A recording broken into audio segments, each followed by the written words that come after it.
Evangelio de Mateo capítulo 4. En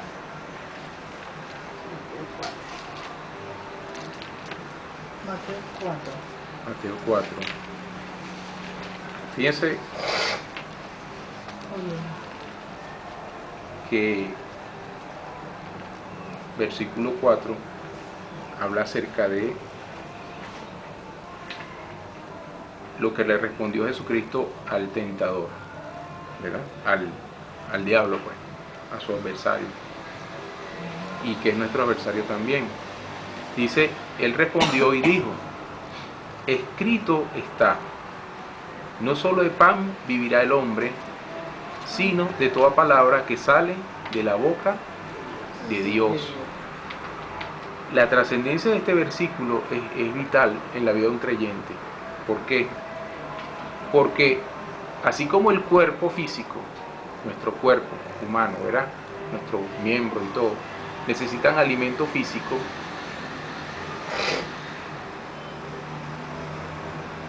nosotros necesitamos palabra de Dios para vivir. Y fíjense que es interesante porque dice, no solo de pan vivirá el hombre. No está refiriéndose, se está refiriendo a la especie humana. No se está refiriendo a los creyentes.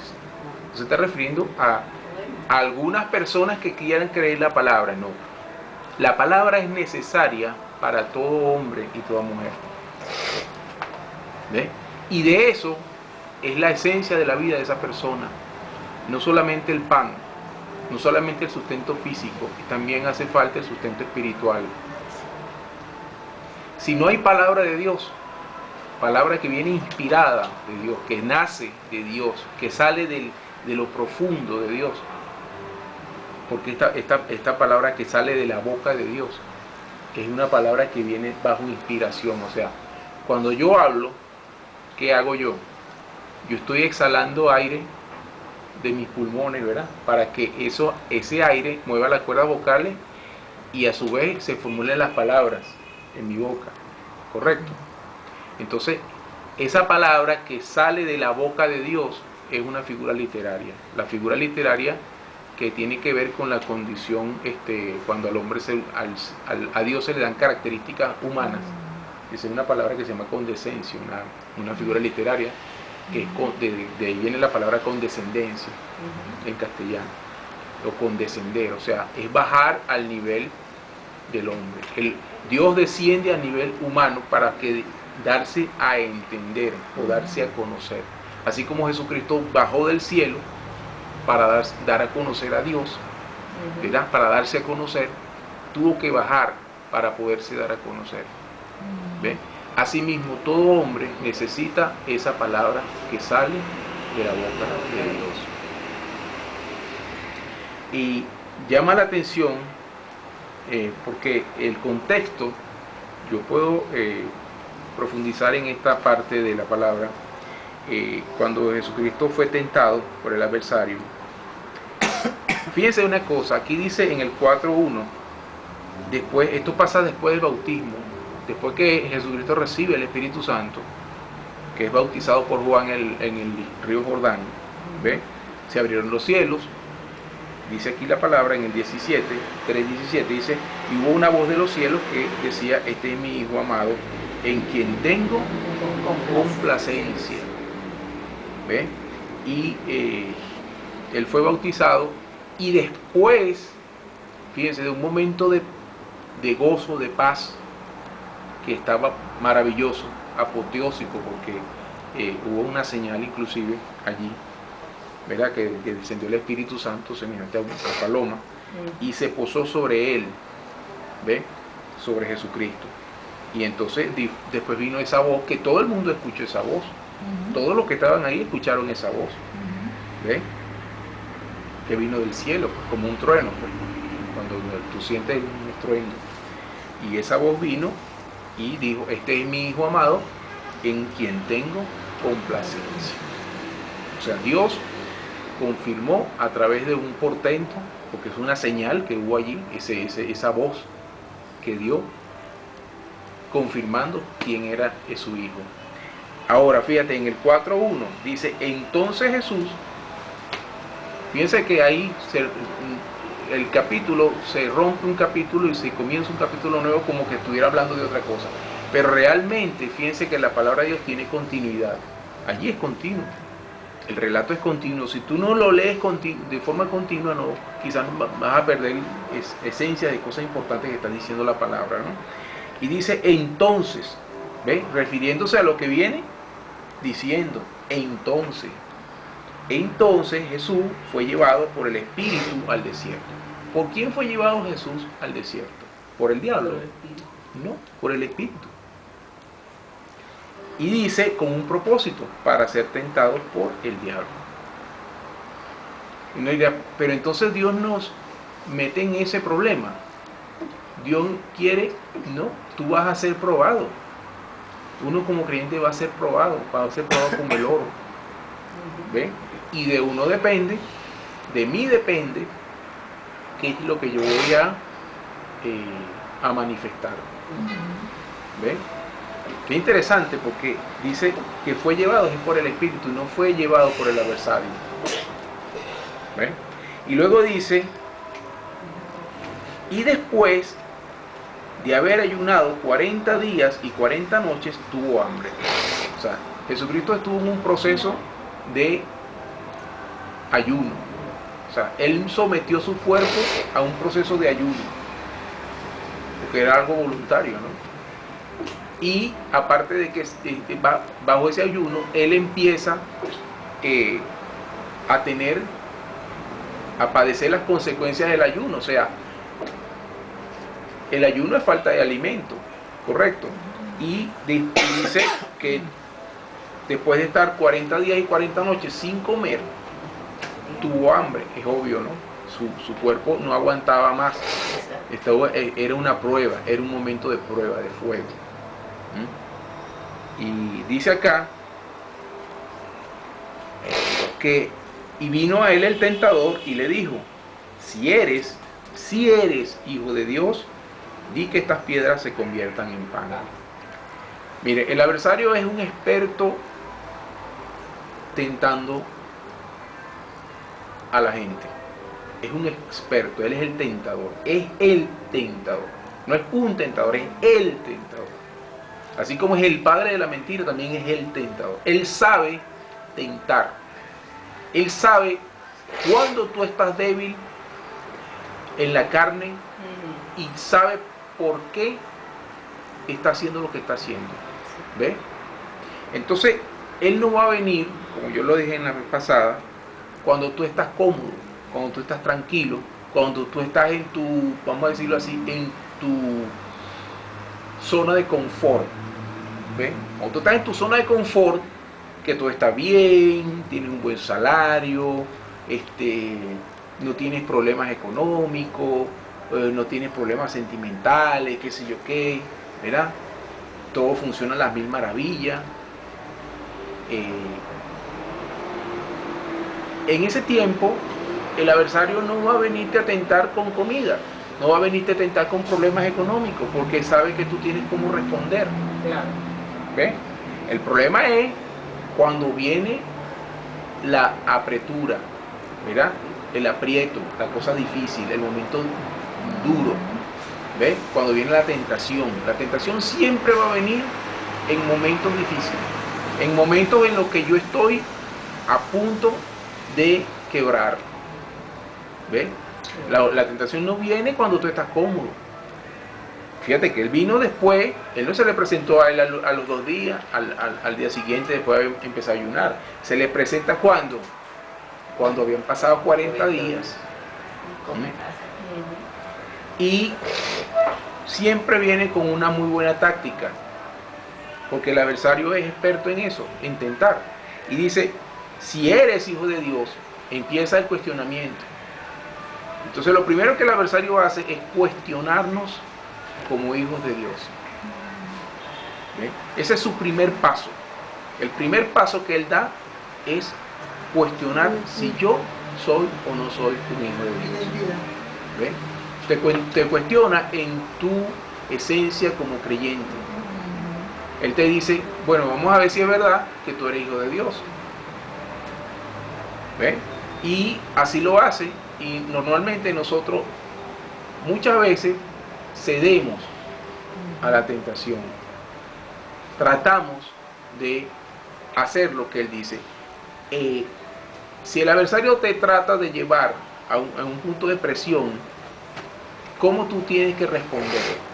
¿Cuál es la respuesta? ¿Qué de respuesta debes dar para que puedas resistir en el día malo?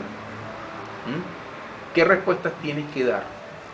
Dice aquí qué fue lo que él dijo y qué fue lo que dijo Jesucristo. Tenemos que estudiarlo. Dice, el adversario le dice, di que estas piedras se conviertan en pan. ¿Tú sabes lo que hace él? Él te pone las soluciones inmediatas. Lo que aparentemente está a la mano. Que estaba a la mano en ese momento para Jesucristo, unas piedras. Porque él estaba en el desierto. ¿Ve? Ahí no había nada más que eso, piedras. Él estaba en medio del desierto. Y dice que lo lleva inclusive a tratar de que viole principios y leyes naturales. Eso es lo que el adversario hace. Trata de que uno viole leyes naturales porque él sabe muy bien que esas piedras no se podían convertir en pan. ¿Lo ven? Porque hay principios envueltos, hay leyes envueltas en esto. Y yo no las puedo explicar. ¿Ven? Yo sé que son leyes espirituales que están envueltas en este asunto, que él las conoce mejor que nosotros, que cualquier ser humano, y por eso nosotros no podemos tentar al adversario. Yo no puedo tentar al adversario, por ejemplo, que lo vamos a leer dentro de un momento, violando leyes naturales. Ya lo vamos a ver. Yo no puedo, tentar a Dios violando leyes naturales. No puedo decir, tratar de violar, por ejemplo, la ley de la gravedad. Eso no se puede. Porque ¿sabes qué? Vas a recibir las consecuencias de violar esa ley. Y sea quien sea. Me estoy refiriendo a cualquiera. Me da un momentico que voy a cerrar la ventana.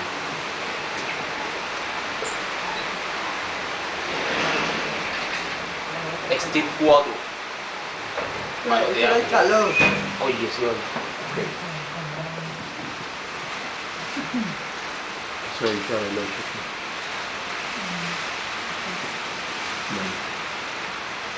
Bueno. Retomando el tema, ¿no? Fíjense que ¿cuál es la respuesta ante una situación de este tipo? De presión o de tentación. En el 4 dice, respondió y dijo, escrito está. Siempre, invariablemente, ante una tentación, ¿cuál debe ser la respuesta? Escrito está. No puede ser otra. Y lo vamos a ver que es consistente. Fíjense, cuando hay problemas, siempre la respuesta debe ser escrito está. En cualquier situación, en cualquiera, la que se te presente. Pues dice, ay no, pero es que yo no sabía, o es que yo no podía, o es que yo no pensé que eso tenía que resolverse así. Siempre nosotros como creyentes tenemos que buscar qué es lo que dice la palabra de Dios acerca de eso, porque en algún lado está escrito. ¿Ves? La respuesta está en la palabra. Ante toda situación de presión y de situación de tentaciones, siempre nosotros vamos a encontrar que escrito está algo.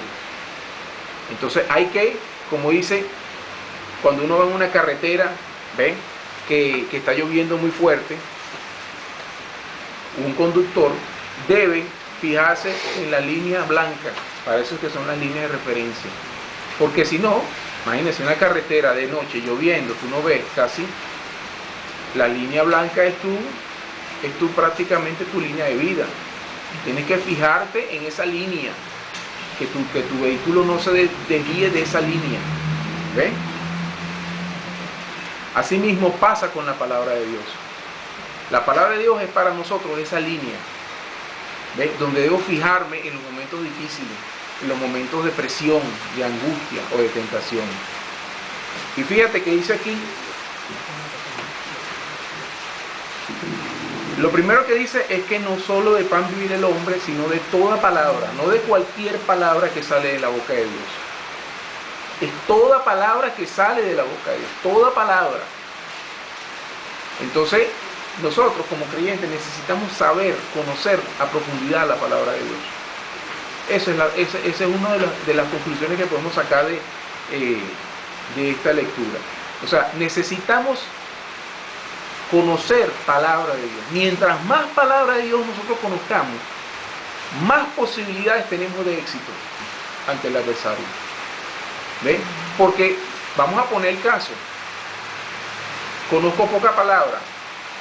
¿Qué puedo yo responder ante una situación si casi no conozco la palabra de Dios? No sé lo que dice. Normalmente voy a responder de manera natural y voy a ceder a la tentación. Voy a hacer lo que el diablo me está pidiendo. Voy a ceder a su pretensión, pues. Voy a empezar y que piedra, conviértanse en pan, piedra, conviértanse en pan. Eso fue, imagínense, Jesucristo tuvo una diatriba fuerte en su cabeza, un dilema. O sea, porque hambre tenía, su cuerpo lo exigía. ¿Ve? Quería comer. Estaba en una presión, una premura muy fuerte. Imagínense ustedes, si uno estaba en ayuno, yo estaba en el máximo ayuno que he tenido hace 2 días, y estoy casi que me desmayo. Imagínense ustedes 40 días. ¿Ah? Imagínense ustedes. Y dice aquí toda palabra que sale de la boca de Dios. Esa palabra que Dios ha exhalado, que Dios ha producido, nace de la profundidad de Dios. Luego dice en el 5, entonces el diablo le llevó a la santa ciudad y le puso sobre el pináculo del templo. ¿Ve? El adversario viene, el diablo, y por ese poder sobrenatural que tiene, lo llevó y lo puso sobre el pináculo del templo, o sea, lo puso muy arriba, en la parte más alta. ¿Cuántos metros hacia abajo habrá? No sé. Me imagino que habrá por lo menos unos 20, 30 metros, aproximadamente. Y le dijo, oigan bien, y le dijo, si eres hijo de Dios, échate abajo.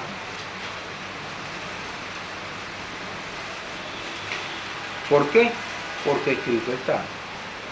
Esta es la segunda fase de las tentaciones que el adversario trabaja la palabra de Dios y la conoce mejor que nosotros. Él sabe lo que dice la Biblia. ¿Tú crees que no va a saber lo que dice la Biblia? Claro que se lo conoce de memoria. Por eso es que recitar versículos ante una congregación, eso no significa absolutamente nada. ¿Ves? Los engaños más fuertes que ha habido en medio de iglesias ha sido de falsos profetas. ¿Sabían eso? Los engaños más poderosos que han distorsionado y han dividido iglesias ha sido con falsos profetas, falsas profecías. Por eso es que cuando la gente dice yo soy profeta, yo lo mido con 1000 veces. Y he aprendido eso, desgraciadamente, por las malas. Las personas que dicen, que pregonan que son unos profetas, yo digo, bueno, yo quiero ver tus frutos. Quiero saber qué hay detrás de esa profecía. ¿Por qué? Porque nosotros no podemos, a priori, ¿verdad? De buenas a primeras. Bueno, yo soy profeta. Ah, porque yo soy un profeta de Dios. ¿No? Tú eres profeta de Dios. Perfecto. Vamos a ver si tú cumples con los requisitos de un profeta. ¿Ven? ¿Por qué? Porque el profeta tiene que cumplirse lo que dice el profeta. Porque si es palabra de Dios, se cumple. Siempre se va a cumplir. Y esa profecía, supuestamente, siempre está orientada, la profecía, hacia adoración al Padre. No hay profeta que, aunque se cumpla lo que dice, pero él dice, bueno, vamos a adorar un ídolo, vamos a hacer esto o lo otro, y se cumplió lo que dijo el tipo. Bueno, porque tal cosa va a suceder. Va a llover torrencialmente en Caracas el día tal, a la hora tal. Ok, se cumplió. Pero el propósito de la profecía era desviar a la gente de Dios. sacarla de la voluntad de Dios, automáticamente tú vas a saber que esa profecía no viene de Dios. Que aunque se cumplan las palabras del tal profeta, esas palabras no vinieron de Dios. ¿Ves? Porque ningún profeta de Dios va a hacer que uno se aparte de la palabra. Ninguno. Siempre su propósito es que tú más bien te metas más en Dios. Creas más, adores y ames más a Dios. Te redarguya y te diga, mira, te reprenda, te diga, mira, estás mal lo que estás haciendo, tienes que volverte al Padre. Eso es un profeta verdadero. ¿Ve? No una persona que se dice con una etiqueta de profeta y arrogancia, ¿verdad? Porque yo soy profeta, entonces la gente me tiene que seguir a mí y la gente tiene que obedecerme, porque ese es el gran problema de muchos de esos falsos profetas que dicen que ellos son profetas, pero ellos lo que están buscando es adoración hacia ellos, no hacia Dios, sino hacia ellos. ¿Ven? Ese es el problema. Ok, entonces dice aquí que lo puso sobre el pináculo del templo y le dijo, hijo, y si eres hijo de Dios, échate abajo, porque escrito está, a sus ángeles mandará acerca de ti y en sus manos te sostendrán para que no tropieces con tu pie en piedra. Fíjate que él está citándole aquí el Salmo 91. Entonces lo cita fuera de contexto y lo cita de manera incorrecta. ¿Por qué? Porque si tú vas al Salmo 91, no es el orden y la secuencia correcta que Dios le está diciendo, en que Dios lo dice. Es de otra secuencia y otro orden distinto. Y fíjate lo que dice, él le estaba pidiendo a Jesús pruebas de que él era hijo de Dios. Y le está diciendo que viole una ley. ¿Ves? ¿Te das cuenta que aquí hay una ley involucrada? Que es la ley de la gravedad. Por eso les dije que cuando convertir piedras en panes, eso no se puede. Son leyes espirituales que están siendo violadas y no se pueden violar. Las leyes de Dios no se pueden violar. Acuérdense que, mire, estamos en el principio de la siembra y la cosecha, la ley del día y la noche, la ley del frío y el calor. Esas leyes fueron establecidas por Dios y esas leyes no se pueden violar. Quien sea que las viole va a recibir las consecuencias de la violación de esa ley. Puede ser súper cristiano, puede ser súper creyente. Viola leyes naturales, va a recibir las consecuencias de violar esas leyes naturales. ¿Ven? Por eso es que Jesucristo, ¿qué fue lo que en el versículo 7 le dice? Volvió a decirle, escrito está también. ¿Se dan cuenta? Nunca fue con su razonamiento. No es a mí lo que a mí me parece. No es lo que yo crea. No es lo que a mí me parece. Ay, pero yo he escuchado creyentes, bueno, pero es que a mí no me parece. En el caso del matrimonio, por ejemplo, hay gente con el divorcio, hay un rollo con el divorcio hoy en día, que muchos creyentes que bueno, eso no es aceptado, eso sí es aceptado. Bueno, tú ves en estos programas de televisión enlace y estas cuestiones cristianas, que hay unos que sí y hay otros que no, hay otros que justifican su divorcio, otros que no lo justifican, pero la palabra es muy clara, escrito está. Escrito está, dice, mira, del que si tú te divorcias y tú no te puedes volver a casar, si quieres reconcíliate con tu antigua pareja, pero no te puedes volver a casar, eso es lo que dice la palabra. ¿Ve? Eso es lo que está escrito, o sea, yo no puedo violar esa palabra. Yo la quiero violar, violo, por supuesto. ¿Ve? Pero esa es la voluntad de Dios. No es. ¿Por qué? Porque eso va a traer consecuencias. Violar esa palabra va a traer consecuencias. ¿Ves? Y ¿cuál es la respuesta de Jesús? Escrito está también. ¿Se dan cuenta? Siempre fue escrito está. Escrito está también. No tentarás al Señor tu Dios. ¿Te das cuenta? Por eso es lo que te digo. O sea, tentar a Dios, cuando tú o yo tratamos de violar leyes o principios espirituales, leyes establecidas por Dios, es una tentación a Dios. A Dios no se le puede tentar.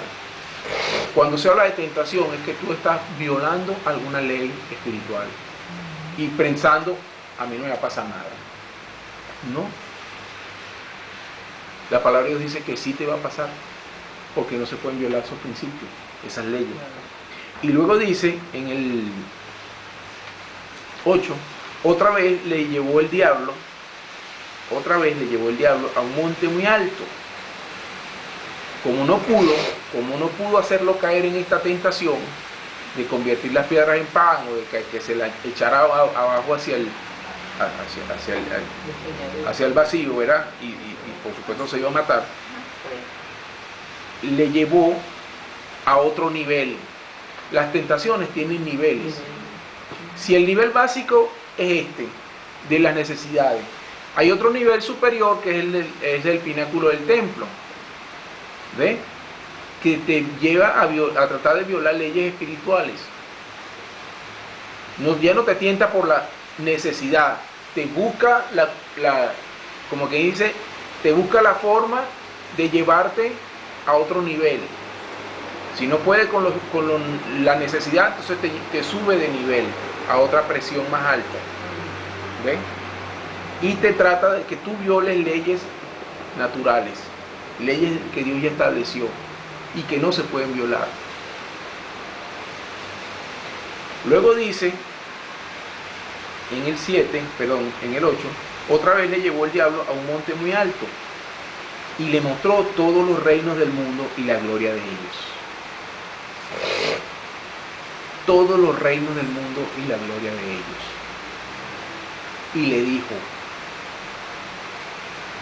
oigan bien, todo esto te daré si postrado me adorares. Este es el nivel máximo de tentación posible para un ser humano. Todo esto te daré si postrado me adorares.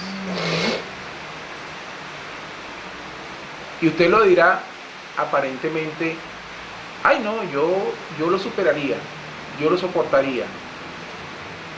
Miren, hay una máxima que dice que todo hombre tiene su precio. Todo hombre tiene su precio. Y a la gente, cuando le empiezan a poner presión, mira, vas a tener riqueza, vas a tener fortuna, vas a tener fama, vas a ser rico, vas a ser famoso. Eso fue lo que dijo el diablo a Jesucristo. Este es el nivel más grande. Y saben que este nivel es el que la mayoría de los hombres caen. Y más, la mayoría de los hombres de Dios. Los hombres que sí, Dios sí los llamó, los escogió. Pero cuando se enfrentaron a la riqueza, no supieron manejar la riqueza. No se mantuvieron humildes en la riqueza. Se desbordó, se desbocaron, se ensoberbecen, se creen superiores a los demás. Eso pasa con muchos pastores.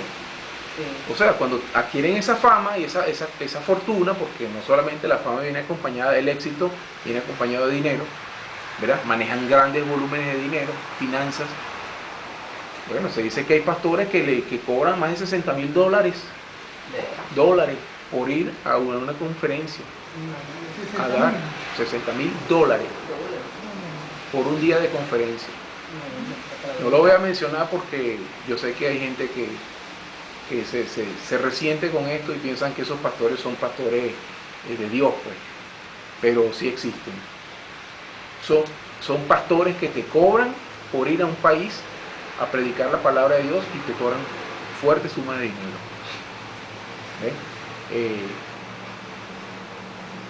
Ese tipo de, ese es lo que estamos hablando antes de comenzar la reunión, pues, la enseñanza.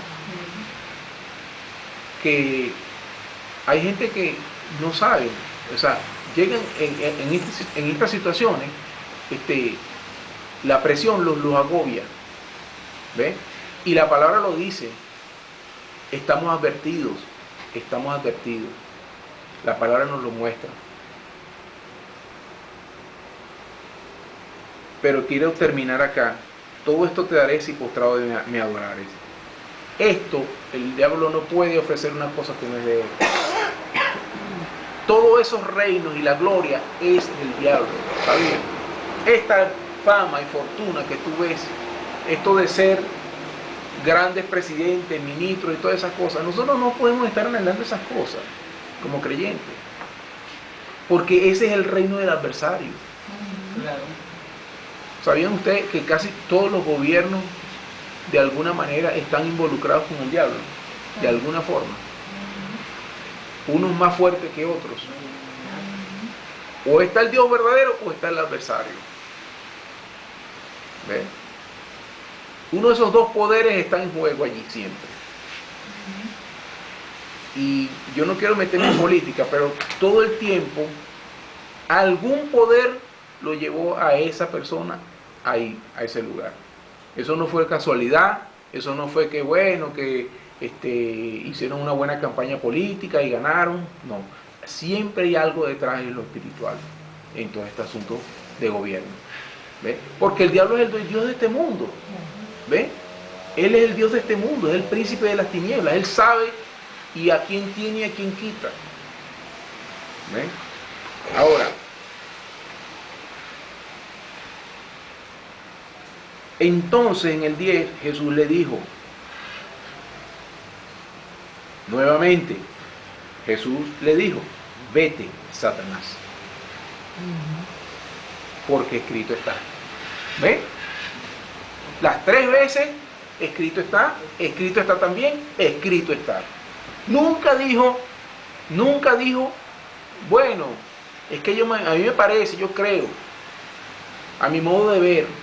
No, caballero, esa no es la forma como se le responde ante una tentación. Siempre se debe responder, escrito está.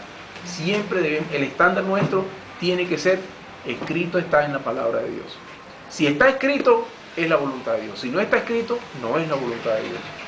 Por muy bonito que parezca, por muy bonito que se presente, por muy lindo y oye, qué buena oportunidad tengo. No debemos ceder ante este tipo de situaciones. Y otra cosa, fíjate, escrito está también. Escrito está, dice, al Señor tu Dios adorarás y a Él solo servirás. Tal cual. Y por supuesto, dice aquí, el diablo entonces le dejó y aquí vinieron ángeles y le servían. Fíjense que entonces ante una situación de tentación, cuando uno está bajo presión espiritual, bien sea por circunstancias físicas, ¿verdad? Por comida, alguna necesidad fisiológica, porque es una necesidad fisiológica, la comida, correcto, hay varias, pero esa es una de tantas. ¿Cuál es la respuesta? Escrito está. Dios suplirá tu necesidad en lo físico, ¿verdad? Va a suplir la necesidad física, si es comida. La palabra después dice que después que el diablo se va, vinieron ángeles y le servían. ¿Ven? Cuando dicen en el 11, el diablo entonces le dejó y aquí vinieron ángeles y le servían. O sea, si uno es capaz de sobrellevar o de sobreponerse a la tentación, Dios suplirá lo que haga falta. Si fue comida, comida, ¿verdad? Si fue ropa, vestido, calzado, dominio, porque Jesucristo tenía una autoridad, tuvo un poder, tuvo una autoridad sobre esta tierra cuando estuvo sobre la tierra, ¿verdad? Y esa autoridad se la dio Dios mismo. Y Él siempre va a suplir lo que sea necesario que sea suplido allí. O sea, nunca uno dice, bueno, pero es que si yo no caigo en la tentación, entonces ¿cómo Dios? Bueno, Dios lo va a suplir. Dios va a suplir. Dios te va a suplir la necesidad. O sea, Dios no quiere es que tú caigas en el juego del adversario, que uno caiga en el juego del diablo. ¿Cuál es el juego del diablo? Llevarte a su terreno, a que tú seas tentado. ¿Ve? Acuérdense que dice Juan 10:10, ¿no? El ladrón no viene sino para hurtar y matar y destruir. Él viene con ese propósito. Él no viene a bendecir. Él no viene a bendecir a nadie. Él viene a hurtar, a matar y a destruir. Ese es su propósito, ese es su ministerio. Ministerio completo, porque tiene 3 partes. Hurtar, ¿verdad? Hurtar es quitarte las cosas sin que tú te des cuenta. no es atracar. Hurtar es algo que tú tenías allí y de repente, bueno, te descuidaste, volteaste, ¿no? Vino el adversario, pum, pum, te lo quitó y tú sigues viendo y aparentemente las cosas están igual, pero el bien que necesites, oye, fulano, ¿qué pasó con aquella cuestión? Y busca y desapareció. Bueno, fue hurtado. Eso es lo que se llama hurto. Legalmente, pues, eso es lo que significa hurtar. A escondidas, sin que tú te des cuenta, te quita las cosas. ¿Ves? Ese es uno de sus ministerios, pues, de hurtar. Y en esto hay un poquito más de tela que cortar con relación al tema de la adoración, ¿no? Pero fíjense una cosa delicada y peligrosa. Cuando uno es tentado con fama y fortuna, aquí él dice, vamos a Timoteo, el libro de primera o segunda de Timoteo, creo que es en primera de Timoteo.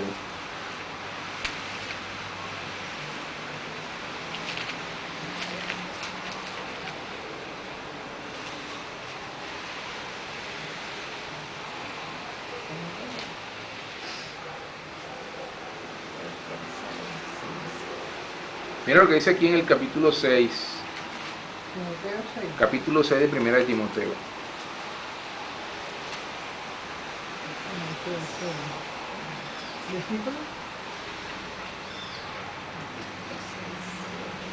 Capítulo 6 en el versículo. Vamos a leer desde el 6. 6, sí. Dice, pero gran ganancia es la piedad acompañada de contentamiento. Sí, capítulo 6, versículo 6. Gran ganancia es la piedad acompañada de contentamiento. Dice, porque nada hemos traído a este mundo y sin duda nada podremos sacar. Todavía no he visto la primera caravana, ¿verdad?, que lleve al muerto con todas las cosas que... Y aunque se las pongan... Primera. Ajá, pero primera de Timoteo, pero... 6. Sí. ¿Ve? Gran ganancia es la piedad acompañada de contentamiento. Sí. Dice, porque nada hemos traído a este mundo y sin duda nada podremos sacar. Obvio, ¿no? Sentido común. Así que, en el 8, teniendo sustento y abrigo, estemos contentos con esto. Si usted tiene sus necesidades suplidas, ya ha logrado vamos a decir, su nivel de estabilidad económica y tiene lo necesario y lo suficiente, dice la palabra de Dios que nosotros debemos estar contentos. Dice, porque los que quieren enriquecerse caen en tentación y lazo. Ah, qué cosa, ¿no? Venimos hablando de las tentaciones de Jesús, nuestro Señor, y el tratar de ponerse metas de riquezas, de querer más y más y más, es un engaño. Y dice, caen en tentación y lazo. No solo la tentación, es una tentación y es un lazo, es una trampa. ¿Ven? Dice, y en muchas codicias necias y dañosas, que hunden a los hombres en destrucción y perdición. Fíjense que dice de los hombres. Cuando se refiere a los hombres, eso es al género humano, a todos los hombres. Todos caen por igual. ¿Ve? No solamente se está refiriendo a los creyentes, dice que eso le pasa a todos los hombres. Y los hunden en destrucción y perdición. Porque en el 10, raíz de todos los males es el amor al dinero. El problema no es el dinero, sino el amor al dinero. Que ames el dinero, porque la palabra en cierto lugar dice que el que ama el mucho tener nunca se saciará. ¿Ve? El que ama el mucho tener quiere tener más y más y más y más. Eso es amor al dinero. El cual, codiciando algunos, se extraviaron de la fe. Estamos hablando de creyentes ya aquí, porque se extraviaron de la fe. Estaban en la fe, pero se extraviaron, se desviaron de la fe. Y fueron traspasados de muchos dolores. ¿Ves? Y fíjense que precisamente una de las características de un ministro es esta, hablando del señorito ese que no lo voy a mencionar. Una de las características de un ministro, de un obispo o de una persona que gobierna una iglesia, una casa, dice un obispo,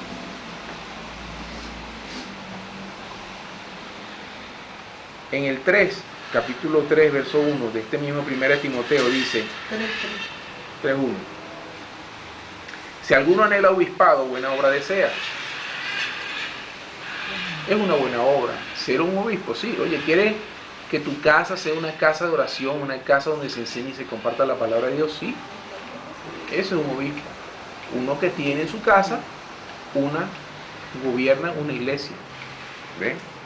Una iglesia en su casa. Buena obra desea. Pero es necesario, esto es una necesidad, es un requisito.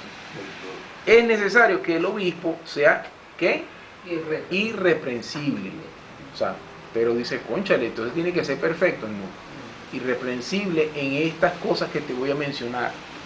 En estas cosas que te voy a mencionar, el tipo no pueden reprenderlo allí. No puede fallar en eso. Él puede fallar en otras cosas, pero en esto no puede fallar. Eso es lo que quiere decir irreprensible. Ya les voy a decir. Irreprensible es en que, primero, marido de una sola mujer. Tiene que ser un hombre casado. Tiene que tener su esposa, su mujer. Y dice aquí, de una sola mujer. No es que tenga mujeres. ¿Están oyendo? Varias, no. No, tengo un segundo frente, un tercer frente, no. Una sola mujer. Tiene que ser marido de una sola mujer. Y luego dice, y eso es importante para un ministro, para un obispo. ¿Ve? Eso es un requisito fundamental de un obispo. Un obispo no puede tener problemas sexuales, problemas de pornografía. O sea, ¿qué es eso de que uno escucha a ministros con problemas de pornografía? Yo lo he escuchado en enlace, lo he escuchado. No, que yo a un ministro, era un pastor de una iglesia, pero él tenía problemas de pornografía porque veía, ya va. Entonces, ¿cómo era pastor? O sea, ¿cómo llegó ahí? ¿Ah? No, bueno, él llegó por una guía de Dios porque el Espíritu Santo dijo que había que ponerlo a ministrar. Ya va. Pero él no cumple con los recaudos.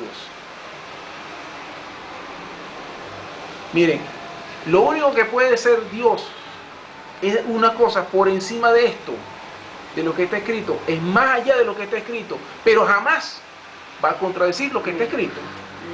Nunca menos. ¿Que le añade una cosita más? Sí, obvio. Eso es cosa, Dios puede tener la autoridad para decir, bueno, yo aparte de que es irreprensible, yo quiero que el tipo tenga esta característica. Y esa característica te la da por la guía del Espíritu Santo. Pero por revelación no va a decir, bueno, no, él es un malandro, el tipo se porta mal, pero lo vamos a poner a coordinar. O guiar una iglesia. Falso.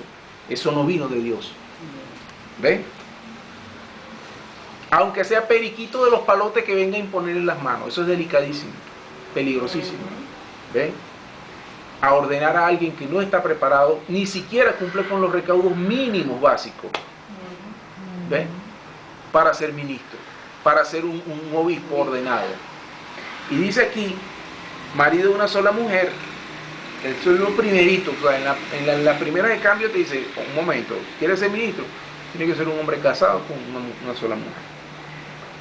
Marido de una sola mujer, sobrio, correcto, una persona serio. Sobrio es una persona que no es un guachafitero, pues. Una persona que es sobrio, que es serio en lo que hace, ¿ve? Sobrio, prudente, una persona comedida, no habla, no se le va la lengua, prudente, decoroso, se sabe vestir con decencia, ¿ve? Hospedador, la persona que esté dispuesto a recibir a otras en su casa. Dice, acto para enseñar, tiene que estar habilitado para enseñar, tiene que haber sido entrenado para enseñar la palabra. No puede ser cualquier persona, una persona que no conoce la palabra de Dios, tiene que ser acto para enseñar. ¿Ve? tiene que tener conocimiento de la palabra de Dios, tiene que tener, más allá de la lectura,